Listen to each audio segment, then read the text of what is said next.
الحمد لله رب العالمين والصلاة والسلام على خاتم النبيين أما بعد فأعوذ بالله من الشيطان اللعين الرجيم بسم الله الرحمن الرحيم ولذكر الله أكبر صدق الله مولانا العظيم.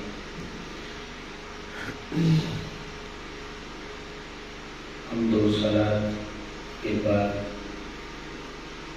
آپ تمامی احباب کو السلام علیکم ورحمۃ اللہ وبرکاتہ. امام الانبیاء صلی اللہ علیہ وآلہ وسلم کے غلام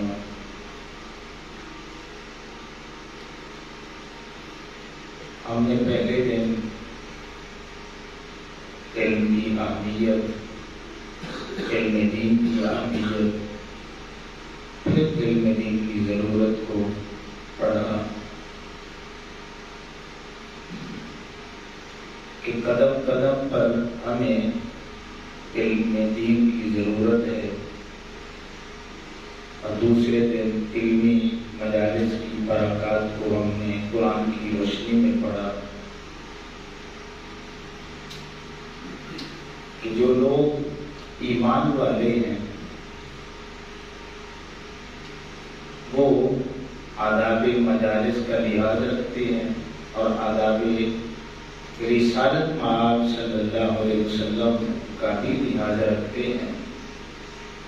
ایسے اہل ایمان کو اللہ رب العزت علم کی بلندیاں عطا فرماتا ہے اور ان کے درجوں کو بلند فرماتا ہے. اللہ انہیں اپنی قربت عطا کرتا ہے. ایسی مجالس میں آنے والے لوگ نامراد نہیں رہتے بلکہ اللہ رب العزت ان کی بخشش فرما دیتا ہے. آج کا ہمارا مضمون جو کہ انتہائی آسان بھی ہے، دقیق بھی ہے اور بڑا لطیف بھی ہے، وہ ہے ذکر کی اقسام.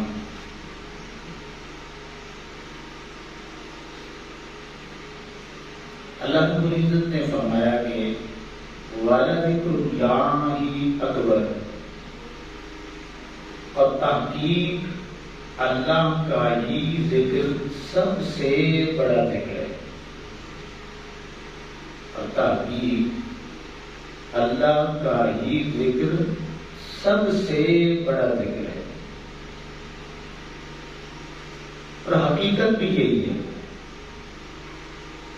اللہ رب العزت کی ذات ازلی ہے، ابدی ہے، بے مثل ہے، بے مثال ہے، لا یزال ہے، لا زوال ہے.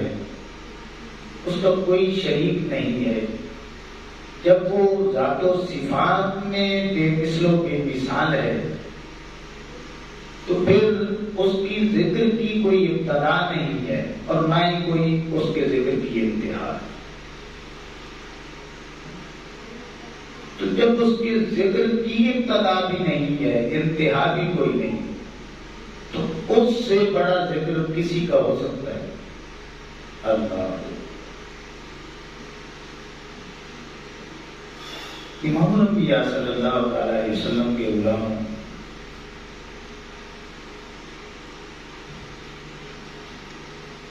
ایک تو جو ہمارے ہاں عموم میں یہ ذکر کیا جاتا ہے کہ اللہ اللہ اللہ ہو، اور ہو کی ضربیں لگائی جاتی ہیں.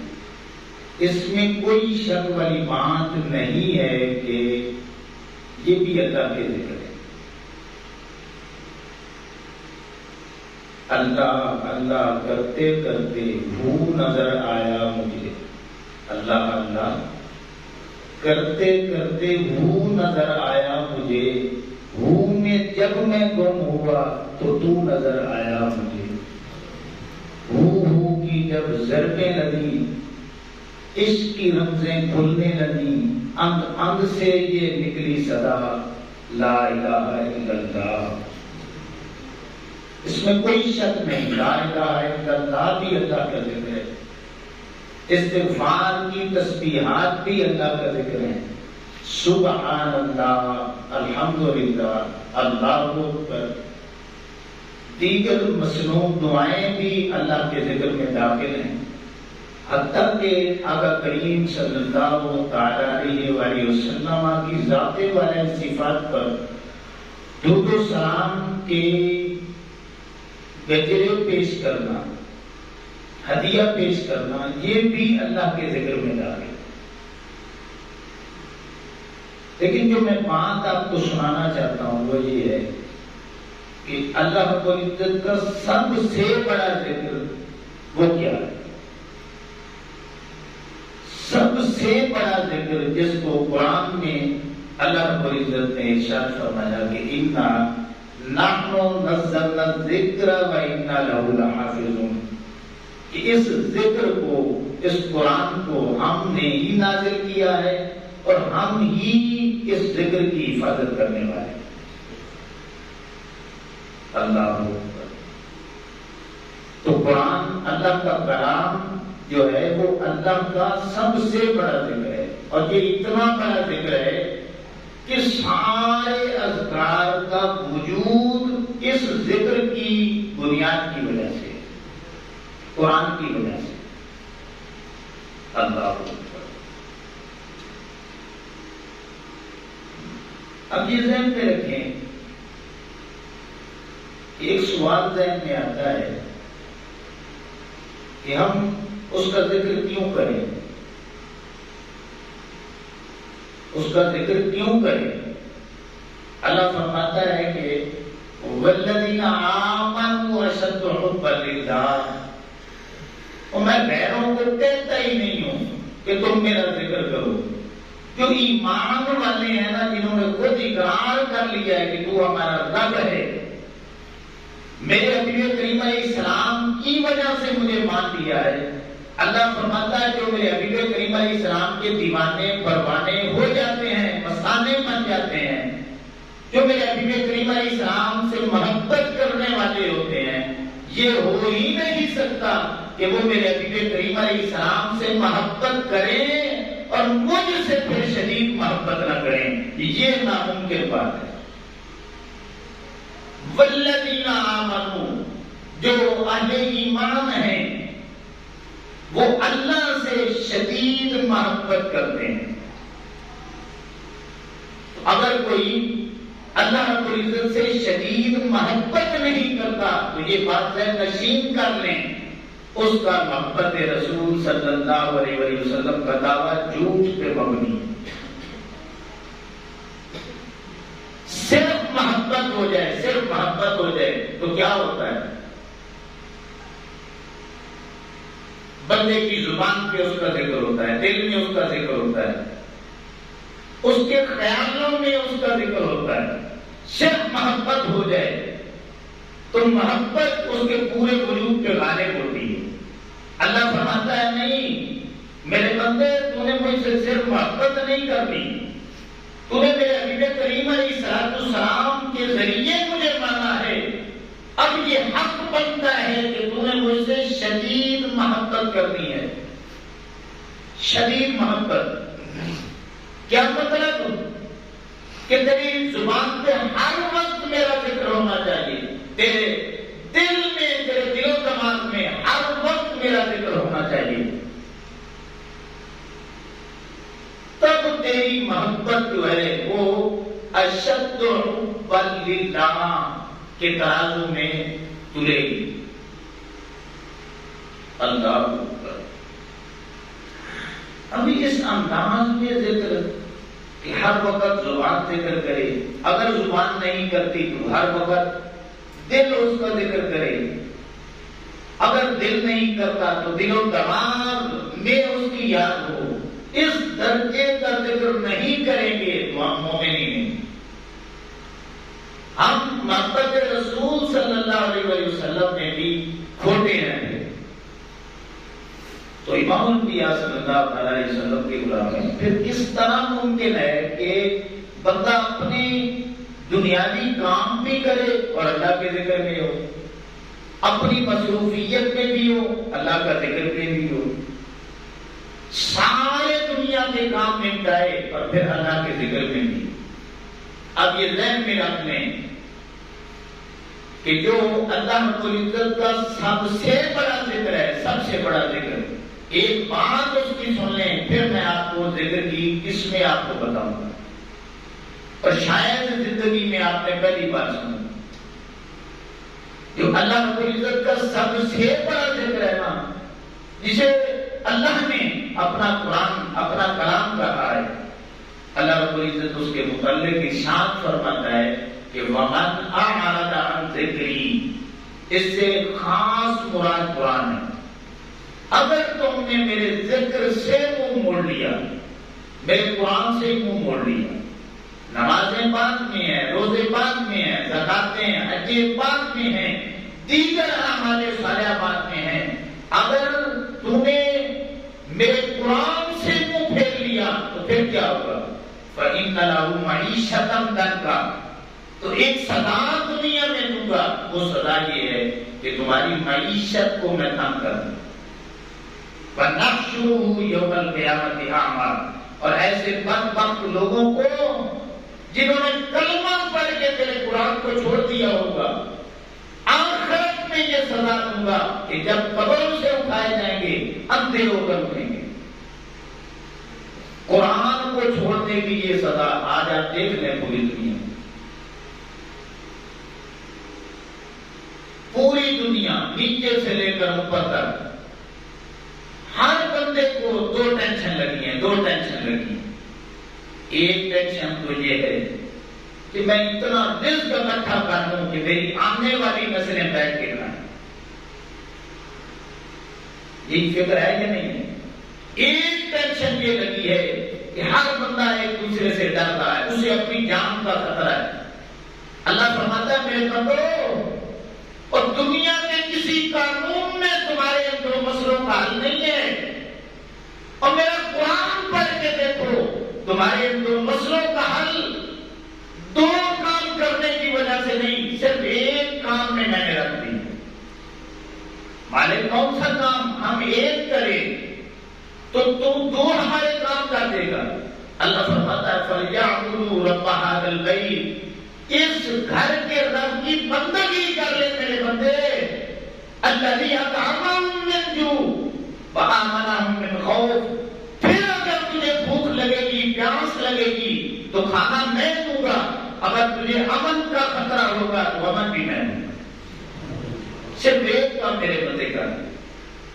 تو آج معیشت جو تنگ ہو چکی ہے نا، یہ بھی ہم اس پہ بھی سائنس کو اپلائی کرتے ہیں، دیگر حالات کو دیکھتے ہیں۔ اللہ کی عزت کی قسم ہے، جب سے مسلمانوں نے قرآن کو چھوڑا ہے تو اس وقت سے یہ ذلت مقدر بن چکی ہے۔ جب تک مسلمان اپنی آنکھیں نہیں کھولیں گے اور اپنا رخ قرآن کی طرف نہیں کریں گے، اس وقت تک ہماری ذلت عزت میں نہیں بدل سکتی، ہماری یہ پستی عروج میں نہیں بدل سکتی۔ یہ غلط فہمیاں نکالتے ہیں کہ اللہ کا قرآن ہے، اللہ کا کلام ہے۔ ایک یہ سزا دنیا میں کہ معیشت تنگ کر دی گئی، آخرت میں یہ کہ ایسے بدبخت لوگوں کو اندھا کر کے اٹھایا جائے گا، اور جب اٹھیں گے نا تو اب قرآن مجید میں آتا ہے وہ کہیں گے قَالَ رَبِّ لِمَ حَشَرْتَنِي أَعْمَىٰ وَقَدْ كُنتُ بَصِيرًا، کہ اے مالک جب ہم دنیا میں تھے تو تم نے ہمیں آنکھیں دے رکھی تو اب ہم نے تمہیں اٹھایا ہے تو اندھا کر کے اٹھایا ہے، تو اس کی کیا وجہ ہے؟ اللہ فرمائے گا قَالَ كَذَلِكَ أَتَتْكَ آيَاتُنَا فَنَسِيتَهَا، اور تم نے میرے قرآن کو بھلا دیا تھا، وَكَذَلِكَ الْيَوْمَ تُنسَىٰ، اس کی سزا یہ ہے کہ آج میں نے تمہیں بھی بھلا دیا۔ جب تیری آنکھیں تھی میں نے دی تھی اور قرآن کو پڑھنے کے لیے دی تھی، اس وقت تمہیں قرآن کو پڑھا نہیں تھا، تو اس لیے میں نے تیری آنکھوں کو اندھا کر دیا۔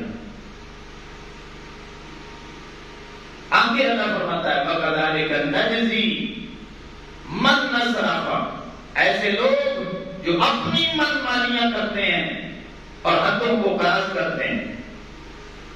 فلم یؤمن بآیات ربہ، اور اس کی آیات کو نہیں مانتے. ولا عذاب الآخرۃ، اللہ فرماتا ہے ان کے لیے آخرت میں اشد و ابقا، ایک تو عذاب بڑا سخت میں نے رکھا ہے اور پھر ابقا، وہ ہمیشہ کے لیے. یہ قرآن کو چھوڑنے کی سزا سن لیں. جب تک اللہ کا وہ ذکر جس کی برکت سے باقی ذکر آپ کو ملنے ہیں، جب تک اس ذکر کو نہیں پکڑیں گے تو نماز تو قرآن سے ملنی ہے، روزہ تو قرآن سے ملنا ہے، زکات تو قرآن سے ملنی ہے، حج آپ کو قرآن سے ملنا ہے، اعمال صالح آپ کو قرآن سے ملنے ہیں. تو جب آپ نے بنیاد ہی نہیں پکڑی تو پھر آپ عمارتیں کس پہ کھڑی کریں گے، چھت کس پہ بنائیں گے؟ اللہ. تو امام الانبیاء صلی اللہ علیہ وسلم کے غلاموں، اب یہ جو لفظ ذکر آیا ہے، ذکر،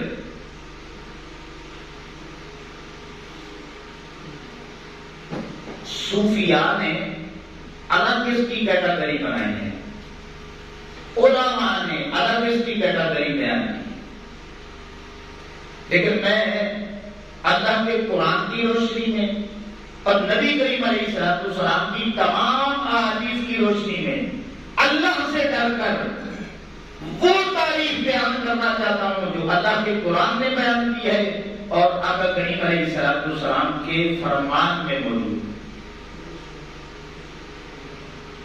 سن لیں کہ اللہ کا سب سے بڑا ذکر اللہ کا قرآن ہے، اور ذکر کی دو قسمیں ہیں. کتنی قسمیں ہیں؟ آگے جتنی بھی قسمیں آئیں گی وہ ان دو میں سے ان کا کنیکشن ہوگا کسی نہ کسی کے ساتھ. کتنی قسمیں ہیں؟ دو. ایک ہے ظاہری وجود سے ذکر کرنا، حرکات و سکنات سے اللہ کا ذکر کرنا. ایک ہے باطنی ذکر کہ دل میں اس کا خیال ہر وقت رہنا کہ اللہ دیکھ رہا ہے. یہ بھی اس کا خیال یہ رہنا کہ اللہ مجھے دیکھ رہا ہے، اللہ کے ڈر کی وجہ سے گناہوں سے بچے رہنا، یہ اس کا باطنی ذکر ہے.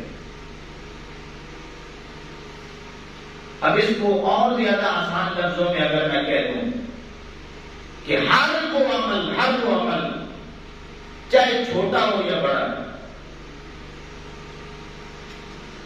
اگر ظاہری وجود سے اس کا اظہار ہوتا ہو، جتنے بھی اعضاء بدن ہیں ان سے اظہار ہوتا ہو، تو پھر وہ ظاہری ذکر میں داخل ہوگا. اور ہر وہ عمل چاہے چھوٹا ہو یا بڑا جس کا اظہار اس انداز میں ہو کہ زبان سے نہ کیا جائے، بس دل میں اس کی یاد ہو، اس کا ڈر ہو، اس کا خوف ہو کہ اللہ دیکھ رہا ہے، یہ باطنی ذکر ہے. اب ظاہری ذکر جو ہے قرآن کے بعد سب سے بڑا ذکر، ظاہری ذکر، وہ کون سا ہے؟ وہ نماز ہے. کون سا ہے؟ نماز ہے. اور یہ میری بات نہیں ہے، اللہ کے قرآن میں آتا ہے وَأَقِمِ الصَّلَاةَ لِذِكْرِي، اللہ فرماتا ہے میرے ذکر کی خاطر میری نماز کو قائم کرو. تو قرآن کے بعد اللہ کا سب سے بڑا ذکر اللہ کی نماز ہے. اور یہ اتنا بڑا ذکر ہے کہ اللہ رب العزت نے اس کو ایک دن میں 5 بار فرض کراتے ہیں. ایک دن میں 5 بار اس کو فرض کراتے ہیں. یہ وہ ذکر ہے کہ اس کے وجود کے جتنے بھی اعضاء بدن ہیں سب پہ اس کا اظہار ہوتا ہے. زبان سے بھی آپ ثنا پڑھتے ہیں نہیں پڑھتے، سورہ فاتحہ پڑھتے ہیں، قرات کرتے ہیں، دیگر کلمات پڑھتے ہیں، تسبیحات پڑھتے ہیں، التحیات پڑھتے ہیں، درود و سلام پڑھتے ہیں، پھر ہاتھوں کو اٹھاتے ہیں، رکوع کرتے ہیں، سجود کرتے ہیں. تو ظاہری وجود سے اس کا اظہار ہوتا ہے، تو اسے کیا کہتے ہیں؟ ظاہری ذکر۔ اب روزہ ہے تو یہ نماز کے بعد اللہ رب العزت کا سب سے بڑا ذکر ہے، نماز کے بعد، کہ اس کے بھی اثرات پورے وجود پہ ہوتے ہیں یا نہیں ہوتے؟ ایمان سے بتائیں۔ آپ سے کوئی پوچھے کہ آپ نے روزہ رکھا ہے، یہ بتائیں کانوں کا روزہ ہے یا نہیں ہے؟ تو ہے یا نہیں ہے؟ زبان کا روزہ ہے یا نہیں ہے؟ آپ کے دل و دماغ کا روزہ ہے یا نہیں ہے؟ آپ کے قلب و باطن کا روزہ ہے یا نہیں ہے؟ آپ کے ہاتھوں کا روزہ ہے یا نہیں ہے؟ تو پورے وجود کے روزے کا نام جو ہے وہ روزہ رکھا گیا ہے۔ صرف بھوکا پیاسا رہنے کا نام روزہ نہیں رکھا گیا۔ تو جب اس کے اثرات پورے وجود پہ پڑے اور پورا وجود اس کی لپیٹ میں آ گیا تو پھر یہ ظاہری ذکر میں اس کا شمار ہونے لگا کہ یہ ظاہری ذکر ہے۔ اس کا کنیکشن باطن کے ساتھ بھی ہے، نماز کا کنیکشن بھی باطن کے ساتھ ہے، یہ ذہن میں رکھیں۔ لیکن ہے یہ ظاہری ذکر کہ وجود کی حرکات و سکانات سے پتہ چلتا ہے۔ اب زکات جو ہے یہ بھی ظاہری ذکر میں داخل ہے، کنیکشن باطن کے ساتھ ہے۔ آپ سوچیں گے کہ پیسے دینے ہیں تو اس میں کون سی بات ہے ظاہر ہے؟ جی، اس کے پیچھے آپ کی پوری محنت کھڑی ہے کہ آپ نے بڑی محنت کے ساتھ کمایا ہے، نوکری کی ہے اور دکانوں پہ بیٹھ کے دھکے کھا کے محنت سے کمایا ہے اور بڑی محنت کے بعد وہ مال و دولت آپ کے ہاتھ آیا ہے، تو پورے وجود نے حرکت کی تو آپ کو وہ مال ملا ہے۔ تو اللہ رب العزت نے فرمایا میرے بندے میرا حصہ نکالا۔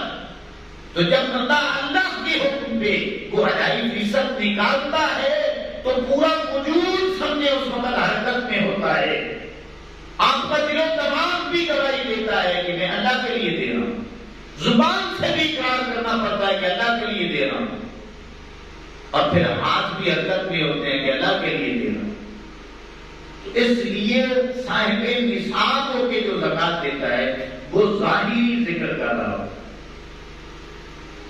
اسی طرح حج ہے تو جب بندہ حج پہ جاتا ہے، اللہ کے گھر کے پھیرے لگانے کے لیے جاتا ہے تو اس کا پورا وجود حرکت میں ہوتا ہے یا نہیں ہوتا؟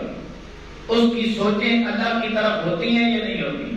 اس کے قلب و باطن میں مکہ مدینہ کے خیال ہوتے ہیں یا نہیں ہوتے؟ تو سارا وجود حرکت میں ہوتا ہے۔ تو نماز قرآن کے بعد اللہ کا سب سے بڑا ذکر ہے، ظاہری ذکر۔ روزہ نماز کے بعد اللہ رب العزت کا سب سے بڑا ذکر ہے، اور زکات روزے کے بعد سب سے بڑا اللہ کا ذکر ہے، اور حج زکات کے بعد اللہ رب العزت کا سب سے بڑا ذکر ہے۔ تو جب سب سے بڑے ذکر نماز، روزہ، زکات اور حج قرار پائے، اس بنیاد پہ یہ فرائض میں داخل ہوتا ہے۔ اللہ اکبر۔ اب آئیں واجبات میں، اب آئیں سنن اور نوافل میں، مستحبات میں، جتنی بھی چیزیں درجہ بدرجہ اذکار میں داخل ہوتی چلی جائیں گی وہ سارے ظاہری ذکر بنتے چلے جائیں گے۔ تو یہ ہے ظاہری ذکر، اور اس کا وجود قرآن مجید سے ہمیں ملتا ہے۔ اللہ اکبر۔ اب آئیں باطنی ذکر کی طرف کہ باطنی ذکر کون سا ہے، اور اس کا ذکر بھی قرآن مجید میں موجود ہے۔ سورہ انفال کی آیت کریمہ میں اللہ فرماتا ہے کہ انما المؤمنون الذین اذا ذکر اللہ، بے شک مومن وہ لوگ ہیں اذا ذکر اللہ، جب اللہ کا ذکر کیا جاتا ہے تو وجلت قلوبہم، ان کے دل اللہ کی یہاں کی وجہ سے ڈر جاتے ہیں۔ وَإِذَا تُلِيَتْ عَلَيْهِمْ آيَاتُهُ زَادَتْهُمْ ایمانا، اور جب ان کے سامنے قرآن کی آیتیں پڑھی جاتی ہیں تو ان کا ایمان بڑھ جاتا ہے۔ دو باتیں کی، اللہ کا ذکر ان کے سامنے آ جائے تو اللہ کے خوف کی وجہ سے اللہ کا ڈر جو ہے نا ان کے دلوں میں آ جاتا ہے کہ اللہ دیکھ رہا ہے. اب یہ کیفیت بندے کی آ جائے ہر کام کرتے ہوئے کہ میرا رب مجھے دیکھ رہا ہے, اللہ کا خوف ہر وقت غالب رہے, تو وہ بندہ گناہوں سے بچ جائے. اسے ذکر قلبی کہتے ہیں, اسے باطنی ذکر کہتے ہیں. ابھی بھی آپ کو اگر میری بات سمجھ نہیں آئی تو میں مثال دے کے سمجھاؤں گا کہ اللہ رب العزت نے حکم دیا ہے کہ جھوٹ نہیں بولنا. اب بندہ دکان پہ بیٹھا ہے اور جھوٹ چھوڑ دیتا ہے. اب اس نے زبان سے تو اللہ کا ذکر نہیں نہ کیا, اللہ نہیں کیا. اب اس نے دکان پہ بیٹھ کے سچ پہ ڈٹا رہا, سچائی پہ کھڑا رہا اور اس نے اپنا سودا دے دیا. اب ایمان سے بتائیں اس بندے کا تو ڈر ہے ہی نہیں, اس نے اس سے تو قیمت لے لی ہے. یہ جو کام اس نے لی ہے اللہ کے ڈر کی وجہ سے, اللہ کے خوف کی وجہ سے, اب اس کے دل میں اللہ کا خیال آیا ہے یا نہیں ہے؟ یہ جو اللہ کے ڈر کی وجہ سے اس کے دل میں اللہ کی یاد آئی ہے, اس وقت اللہ کا قرآن کہتا ہے وہ بندہ بھی ذکر قلبی میں مشغول ہوتا ہے. فرشتے لکھ دیتے ہیں کہ میرے اس بندے نے بھی ذکر کر دیا. اسی طرح اگر کوئی چغلی سے بچ جاتا ہے تو یہ ذکر قلبی کر رہا ہے. اسی طرح اگر کوئی غیبت سے بچتا ہے تو وہ ذکر قلبی کر رہا ہے. اسی طرح اگر کوئی بہتان بازی سے بچتا ہے تو وہ ذکر قلبی کر رہا ہے. اسی طرح چھوٹے سے چھوٹا اور بڑے سے بڑا گناہ جب بندہ بچتا ہے اور اس کے دل میں یہ خیال آتا ہے کہ میرا رب مجھے دیکھ رہا ہے, ان سارے گناہوں سے بچنے کی وجہ کیا ہوتی ہے کہ دل میں خیال آتا ہے کہ میرا رب مجھے دیکھ رہا ہے. تو یہ جو دل میں خیال آیا ہے نا, اس بنیاد پہ وہ جو لمحہ اس پہ گزرتا ہے بندے پہ, اللہ رب العزت لکھ دیتا ہے کہ میرے بندے نے دل سے میرا ذکر کر دیا. اللہ تو امام الانبیاء صلی اللہ تعالی علیہ وسلم کے غلاموں ہیں. اب ایک گر کی بات میں آپ کو بتانے لگا ہوں, اللہ کرے آپ اسے یاد رکھ لیں. اب ظاہری ذکر میں نے آپ کو بتا دیا, باطنی ذکر یا قلبی ذکر کہنے وہ بھی میں نے آپ کے سامنے رکھ دیا. اب جس کو جسمانی مردیں لگی ہوئی ہیں نا, جسمانی مردیں, وہ اللہ رب العزت کا ظاہری ذکر شروع کر دے. اللہ کی عزت کی قسم ہے ظاہری ذکر کی برکت سے اس کے ظاہری قسم کی بیماریاں دور ہیں. اب جس کو باطنی بیماری لگی ہیں, باطنی بیماریاں لگی ہیں, وہ اللہ رب العزت کا باطنی ذکر شروع کر دے. اللہ رب العزت باطنی ذکر کی وجہ سے اس کی باطنی بیماریاں دور کر دے. یہ گر کی بات ہے. لیکن اس طرف ہماری توجہ نہیں ہے. اللہ کو ایک حدیث پاک میں آتا ہے, آقا علیہ السلام نے فرمایا کہ مثل الذی یذکر ربہ والذی لا یذکر ربہ مثل الحی والمیت, کہ اللہ رب العزت کا ذکر کرنے والے اور اللہ رب العزت کا ذکر نہ کرنے والے, ان کی مثال یہ ہے کہ ایک زندہ کھڑا ہے, ایک مردہ ہے. اب ہے تو دونوں زندہ, ٹھیک ہے, دونوں زندہ ہیں. ہماری جو عقل کام کرتی ہے ہم نے کہنا ہے کہ دونوں زندہ ہیں, لیکن اللہ فرماتا ہے نہیں, جو ذکر کر رہا ہے میرے نزدیک یہ زندہ ہے, جو میرا ذکر نہیں کر رہا وہ زندہ ہو کر بھی مردہ ہے, اور جو میرے ذکر میں مشغول ہے وہ مر کے بھی زندہ ہے. اسی لیے ام المؤمنین عائشہ صدیقہ رضی اللہ تعالی عنہا بیان کرتی ہیں, آقا علیہ السلام کا فرمان ہے یذکر اللہ علی کل احیانہ. ام المؤمنین عائشہ صدیقہ رضی اللہ تعالی عنہا بیان کرتی ہیں آقا کریم علیہ السلام ہر لمحہ ہر گھڑی اپنے رب کا ذکر کیا کرتے تھے. یہ حدیث پاک مسند احمد میں موجود. اب آپ سوچیں کہ آقا علیہ السلام ہر لمحہ کس طرح اللہ کے ذکر میں ہوتے. وہ یہی ذکر ہے. ظاہری ذکر ہر وقت نماز یا فرضی ہے یا نفلی ہے، ٹھیک ہے. ہر وقت آقا علیہ الصلوۃ والسلام اعتکاف کی نیت میں، ہر وقت اللہ کے خیال میں ہیں اور روزہ رکھنے والے ہیں. اس زکوٰۃ تو نبیوں پہ فرض ہی نہیں ہوتی، وہ صدقہ و خیرات اتنا کرتے ہیں کہ زکوٰۃ کی حاجت ہی نہیں رہتی. آقا علیہ السلام حج ادا کرتے ہیں، دیگر اعمال صالحہ کرتے ہیں. اب ذکر باطنی میں کتنی چیزیں ہیں. جب نبی امتوں کو بچانے والے ہیں گناہوں سے تو وہ خود کتنا بچتے ہوں گے. تو اس بنیاد پہ جب بندہ ظاہری ذکر کرتا ہے، باطنی ذکر کرتا ہے، تو وہ بندہ 24 گھنٹے اللہ کے ذکر پہ ہوتا ہے. یہ ذکر کی اصل ڈیفینیشن ہے، تعریف ہے. میں اور آپ اگر ہر وقت ذکر میں رہنا چاہتے ہیں تو اسی پہ عمل کریں. آپ بھی ہر وقت ذکر میں ہوں گے، میں بھی ہر وقت ذکر میں ہوں گا.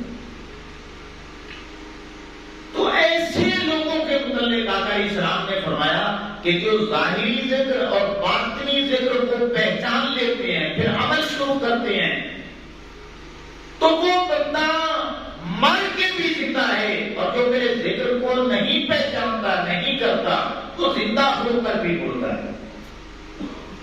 یہ ہے حقیقی تعریف. اور ذکر کی اقسام پتہ چلے گی تو آپ کو سمجھ آئے گی کہ اللہ رب العزت کے ہر وقت ہم ذکر میں رہ سکتے ہیں.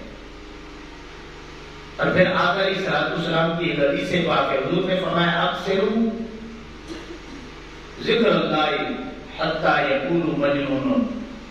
کہ میرے غلاموں اللہ کا ذکر اس انداز میں کرو کہ لوگ تمہیں کہیں کہ پاگل ہو گئے.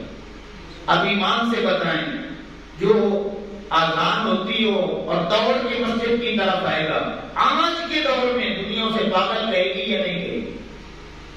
کہ بڑا مولوی بنے ہوا ہے اور اس کو دنیا گھر والے کہیں گے، اس کو دنیا کی فکر ہی نہیں ہے، تو پاگل تک کہہ دیں گے یہ دیوانہ ہو چکا ہے. تو آقا علیہ السلام نے فرمایا اس وقت تک تمہارا ذکر کثیر ذکر بن ہی نہیں سکتا جب تک کہ دنیا تمہیں پاگل نہ کہنے لگے.